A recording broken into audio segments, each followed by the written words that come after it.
If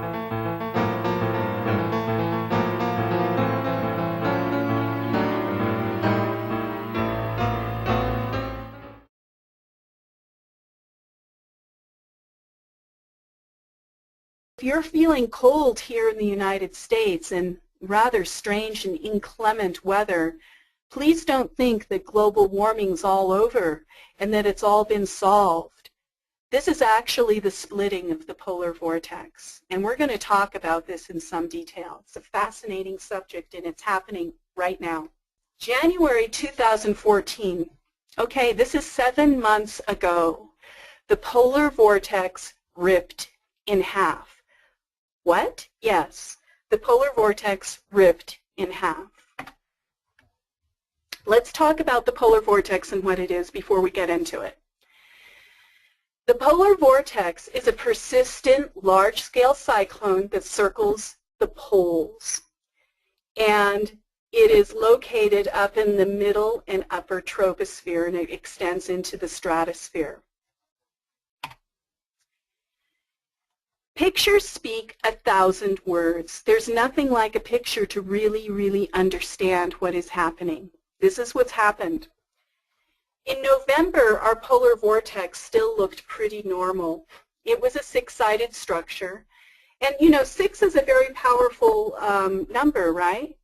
Honeycomb and honeybee hives have 6 sides, and snowflakes have 6 sides.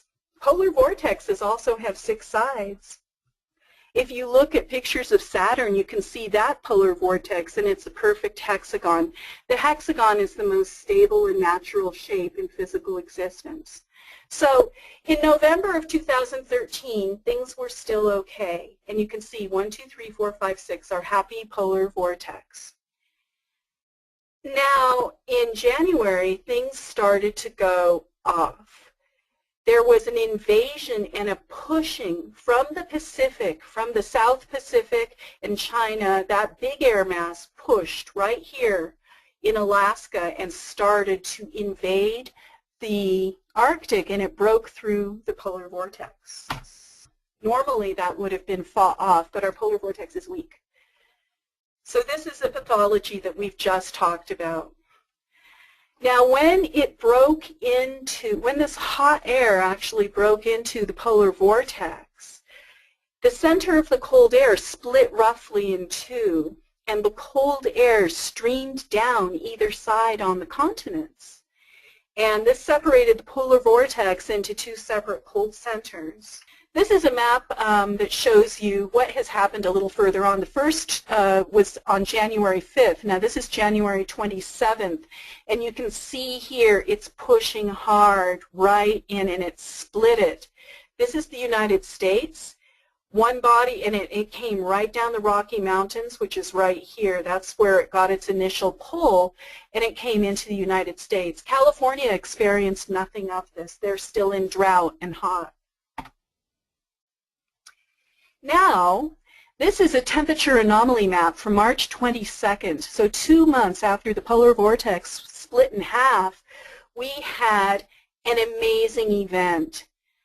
The temperature anomalies in the United States went off the charts to the cold area. It also did in Greenland, but who cares? I mean, there's no one up there to experience it. But in fact, one of the little balls of cold from the polar vortex did go to Greenland as well. And Greenland over the winter was colder than it usually is there, which is amazing.